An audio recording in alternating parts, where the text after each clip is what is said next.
umpisahan na po natin etong ating talakayan dito po sa nakita nating balita.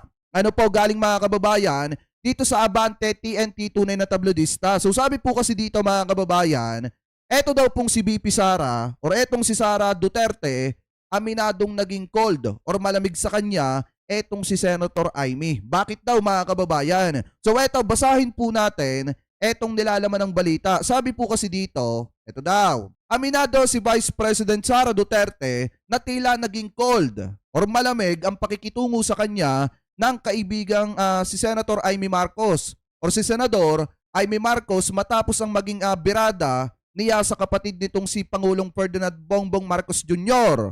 at pahayag hingil sa yumaong amang si dating Pangulong Ferdinand Marcos Sr. mga kababayan. Sabi pa dito, ito daw yung sabi ni Sara, after nung press con, the next ko siya, she was cold.